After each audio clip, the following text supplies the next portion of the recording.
one chapter of the book of Psalms in memory of Yosef, who gave his life to the Jewish people. Shir Amalos Mimamakim Krasicho Adonai Adonai Shema B'Koli Tihenu Aznecha Kashuvos L'Kol Tachnunai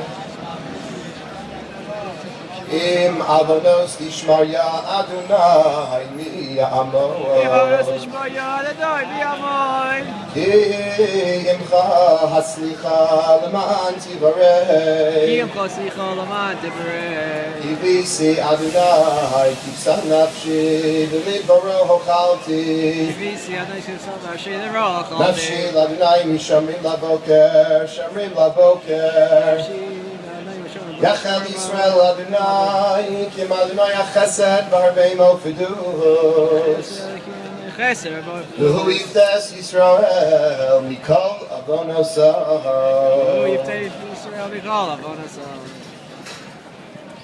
I want to dedicate a couple of words taken from one of the greatest leaders that the state of Israel has ever had, and dedicate those words to the memory of Yosef. These words were uttered 64 years ago, and they are just as appropriate today as we stand here on this street in Midtown Manhattan. Right before the state of Israel was born, the combined armies of Jordan, of Syria, Egypt, Iraq, Saudi Arabia, and Lebanon were poised on every Israeli border. Golda Meir was sent here to the United States to raise money for the new and the fledgling army, the Haganah. And she gathered a group of Jewish philanthropists in Chicago, and she told them the following. She said, in a few months, a Jewish state will exist in Palestine. We shall fight for its birth. That is natural. We shall pay for it with our blood. That is normal. The best among us will fall. That is certain. But what is equally certain is that our morale will not waver, no matter how numerous our invaders will be. It is not to you, she told this group of philanthropists, it is not to you to decide whether we shall continue our struggle or not. We shall fight. The Jewish community of Palestine will never hang out the white flag before the Mufti of Jerusalem. But you, the Jews of America, she said, can decide one thing. You can decide whether the victory will be ours or the victory will be theirs.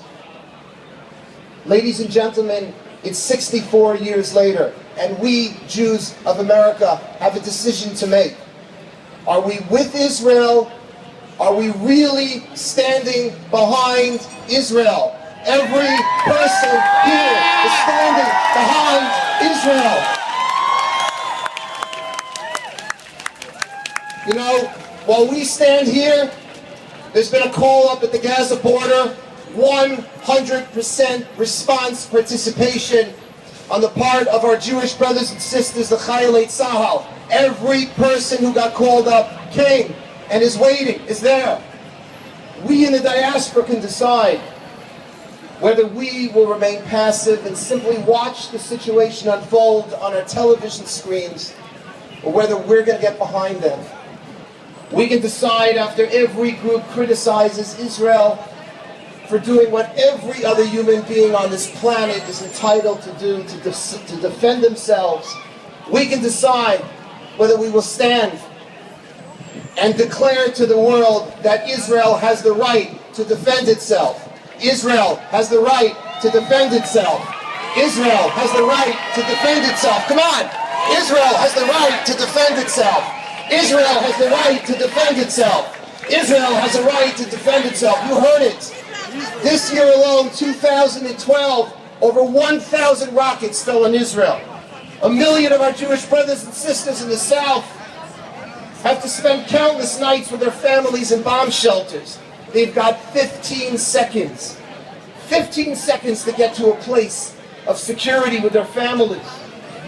We thank the United States of America for its vital work with Israel on the Iron Dome. The Iron Dome is saving Jewish lives.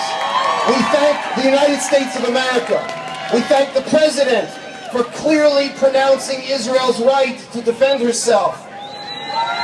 But this situation cannot be allowed to prevail. Israel must be given the diplomatic room to fight back.